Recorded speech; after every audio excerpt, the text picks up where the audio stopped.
Okay, hi Becky. It's good to see you again because I saw you at the expo in September and you had this beautiful panel and I couldn't believe when you announced it was going to be here at the Franklin Institute. So why did you choose our lovely Philly Franklin Institute? Well, you know, there's a multitude of reasons. This is the perfect place to open this exhibition. I was telling someone earlier that I think, you know, Benjamin Franklin was a creative and inventive man, you know, and this is the perfect place for us to celebrate another creative, inventive man, which is Walt Disney. And so it fits that way, but also we're just so excited to be here. The Franklin Institute is a world-class museum, and they were excited to invite us here, and it all worked out perfectly. So we're launching the world premiere of the exhibition here. It's wonderful to have it in our backyard because we're usually traveling to California or Florida to see Disney. So having it here to appreciate the things that you have in the archives are beautiful. Is there a specific piece that you are really happy that could finally be displayed that maybe you could share? Well, you know, we've shown some of these things before, but one of the things that we did was take some of these treasures and show them in a new way, which was really exciting to me that we were able to add layers of technology and magic to our exhibitions. There's some great things in here that we've never shown before, like the archives has never shown the Black Panther costume, yes. Some of those things. But there's treasures that people have seen and loved in new ways, and some new pieces too as well. So we're really excited about and sharing brand new cutting edge things in our final gallery. So you get to see things from Peter Pan and Wendy, which is a film that hasn't even come out yet on Disney+. So we're always going to be refreshing the exhibit, and as it travels around the world, we'll bring in these new assets that people haven't seen yet. So that's kind of exciting to me to be able to do that.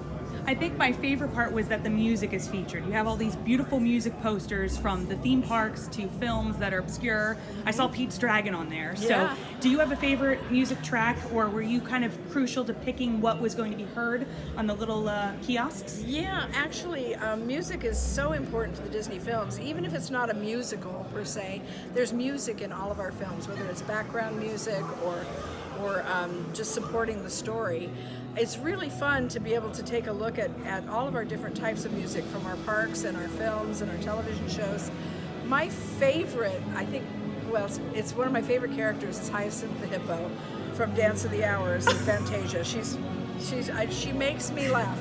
Ever since I was a tiny little girl, when I saw Fantasia, I would giggle hysterically. And she still makes me laugh. And so that piece, the Dance of the Hours that we put into that gallery, was something that I insisted upon. I said, I have to have Hyacinth there. So that kind of thing is fun. And then all of the music that we chose was just, it was so hard to leave out things. Yes. But we put in the things that we thought would tell the best story of relating how important music and sound is to the Disney studios. And big time. It's not just music, it's also sound and Foley and sound effects. And so we have some really fun pieces, interactive, where you can listen to music in multiple languages. So songs sung in, you can pick which language you want to hear it in and things like that.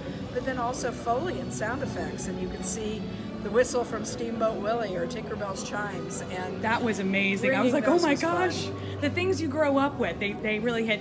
And one last question. So everybody's going to be seeing something here that they grew up with, right? Mm-hmm. What is probably one of the most magical items you have found in the archives that kind of really touched your heart to finally find or see in person?